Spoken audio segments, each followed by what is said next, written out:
the only thing that could tear down the House of the Dragon was itself. Hi, and welcome back to the House of the Stag YouTube channel. It's finally here. House of the Dragon is here.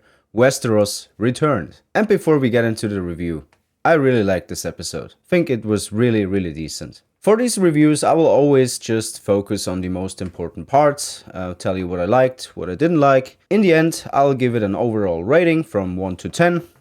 And yeah, that's how it's going to work. So let's jump right into it. Okay, first things first. I really missed the intro. I know this served as a cold open, and it's very likely that we'll get an intro next week. Obviously, it's a big task to capture the themes or capture the vibes from the old one. But still, come on. We've been waiting so long. I wanted to get my intro, and I'd be fine if they just used the old theme tune. Make that your theme tune for the entire cinematic universe you're trying to build. Do it like Star Wars. But who knows, maybe we'll get one next week. What follows is of course the Great Council, and it was a good decision to start there. This plays a huge part in what is going to come, and I really liked how the scene was built.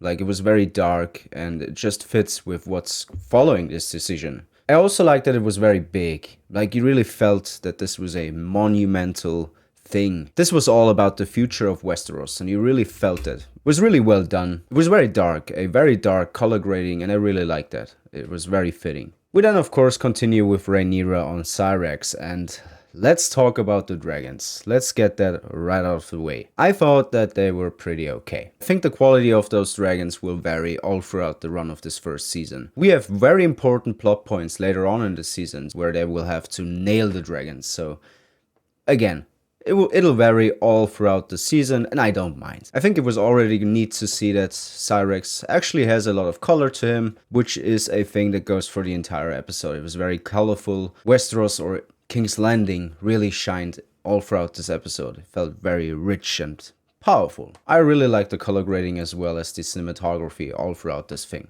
But let's talk about the important things. Let's talk about the writing. And this takes us straight to young Rhaenyra. Wow, Millie Alcock nailed it in this episode. Her interviews were already very promising. Like, you could really tell that she had an understanding of this character, where Rhaenyra comes from, and yeah, it translates very well onto the screen. The scene between Rhaenyra and Aemma Arryn was very good, was very important as well. This helps establishing what this conflict within Rhaenyra is all about. This feeling lost in this world, misplaced. It showed us how women are treated or viewed in this time. And this is obviously something that Rhaenyra is not happy with. Something that she will fight against. And once again, this scene was very important, so we understand her inner struggle and see where this whole fight comes from. I also enjoyed the scenes between her and Emily Carey's young Alicent Hightower. I think the casting was very good as well. They have a great dynamic on screen together. Really liked it. Can't wait to see how these two fell out. I think they're already laying the foundation for that, in that they're already showing Otto Hightower's parenting of Alicent, having a very dark contrast between Viserys' parenting of Rhaenyra. It's very different, and I can't wait to see the conflict slowly building up until it's just exploding. Again, they're very different, and this will be only worse and worse when Rhaenyra grows into her role as heir to the Iron Throne. Now, let's talk about my favorite thing of this episode.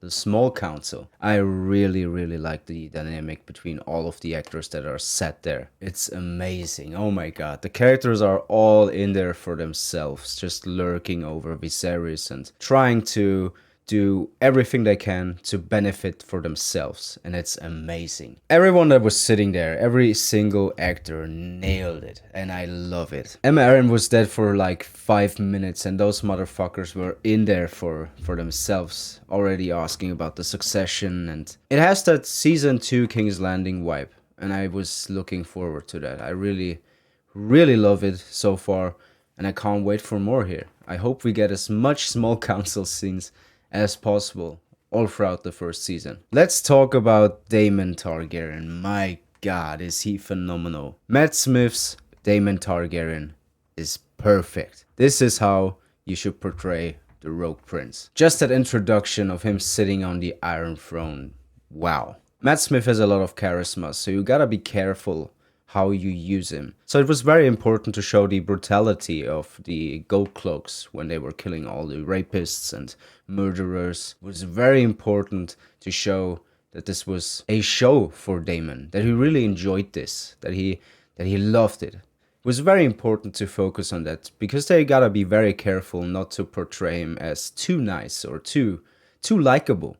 You gotta question this guy all the time. And I'm very optimistic after this episode that this is what they will go for. Daemon's back and forth with Otto Hightower was brilliant. Just the way he made that entrance at the tourney in general, man. Like that fucking gangster ass. I fucking loved it. If I had to choose one favorite scene of the entire episode, it would have to be the scene in the throne room between Daemon and Viserys. You could really feel the emotional bond and how hurt Viserys was and how angry Daemon was. This was very well done. I can't wait for more exchanges between both brothers. It's obvious that they both love each other, but it's a very difficult relationship and I can't wait for more. Which brings us to Viserys. I praised this casting a lot in the weeks prior to this episode. Paddy Considine is a phenomenal actor, that's nothing new, but the way he plays Viserys is great. And I really understand why George R. R. Martin was so fond of Paddy Considine's portrayal of Viserys now. The system of Westeros, the patriarchy, is really putting pressure on Viserys' shoulders. He has to choose between his wife and his child. He doesn't even know for certain if it's going to be a boy, and he still decides to go for it. I wasn't too sure about that whole violence part when I first heard about this scene, that they are going to have a miscarriage that is going to be very violent on screen. I wasn't too sure of it. I wasn't sure if this is really necessary. But honestly, I think it kinda is. It's a very sad, it's a very brutal scene. But part of that made it so powerful, and this will only help us as viewers understand where Rhaenyra is coming from and what she is fighting against, what she is fighting for. This enables us to really feel why Rhaenyra has so much resentment for the system. Going forward, I'm expecting Viserys to be more like his book counterpart now. Like the very loving father of Rhaenyra, shaping her to rule even more. I know she's already a cupbearer, but I'm expecting way more scenes that are similar to the scene they had right next to the skull of Balerion. I think it's going to be pretty wholesome between the two from now on, and that will bring in the contrast that is very much needed between Alicent and Otto, and again, Viserys and Rhaenyra. I think this will really drive them apart and be a great dynamic going forward. Just two more things now. The tourney, pretty good. Was very, very solid. I really liked the choreography for the fight between Criston Cole and Daemon Targaryen. I think there were a bit too many highborn deaths, but in my headcanon, those were all just very distant cousins from, I don't know, the fourth and fifth brother. So I'm not trying to nitpick here, but yeah, it was a bit silly. But it's the action you obviously need it for the more broader audience. You gotta have those sigils, you have to throw in a Stark, a Lannister.